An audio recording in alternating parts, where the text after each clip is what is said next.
આજરોજ માંજલપુર ખાતે સર્વ સમાજ મેડિકલ કેમ્પનું આયોજન કરવામાં આવ્યું હતું. આયોજન સનસાઇન ગ્લોબલ હોસ્પિટલ દ્વારા યોજાયું હતું.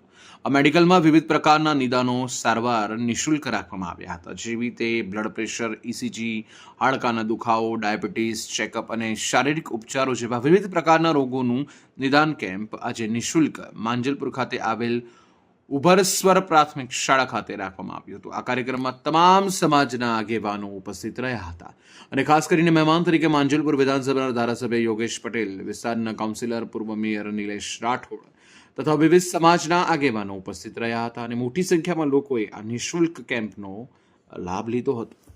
જલપુર બ્રહ્મકુમારી સમાજ દ્વારા આના પહેલા સવારે 10 વાગે મેડિકલ કેમ્પ રાખેલો.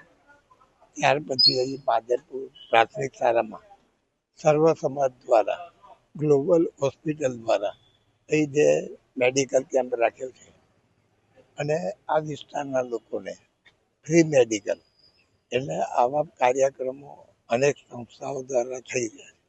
એને આવકારવું છે, કારણ કે આ વરસાદની સિઝનમાં આવા કેમ્પો જરૂરી છે.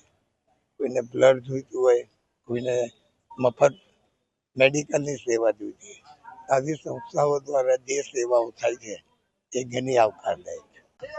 આ એક ખૂબ સરસ કાર્ય છે. સર્વ જ્ઞાતિ સમાજ બધાને આવરી લેવામાં એક માનવતા માટે ખૂબ શ્રેષ્ઠ કાર્ય છે.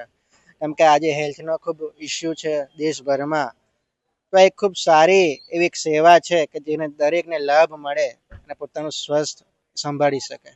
આજે સર્વ સમાજ માંજલપુર દ્વારા ગ્લોબલ હોસ્પિટલ તરફથી એક મહા કેમ્પનું આયોજન કરેલ છે. બ્લડ સુગર, પછી હાડકાનું છે, આંખની તપાસ છે, પછી હાઈ બીપી છે, એના માટેનું એક બ્લડ કેમ્પનું આયોજન કરેલ છે. આમાં આજે કોણ કોણ ઉપસ્થિત રહ્યા છે અને કોના દ્વારા? ધારાસભ્ય યોગેશભાઈ પટેલ છે, કલ્પેશભાઈ જય રણછોડ છે, કોર્પોરેટર શ્રી છે, પ્રમુખ શ્રી છે, ભાવેશભાઈ પટેલ છે, બધા આગેવાનો ઉપસ્થિત રહ્યા છે. આજે કેટલા લોકો લાભ લેશે? કેટલા વાગ્યા સુધી ચાલુ રહેશે? જે લગભગ 1000 થી 1500 લોકો લાભ લેશે અહીંયા, અને 10 થી 1નો ટાઈમ છે.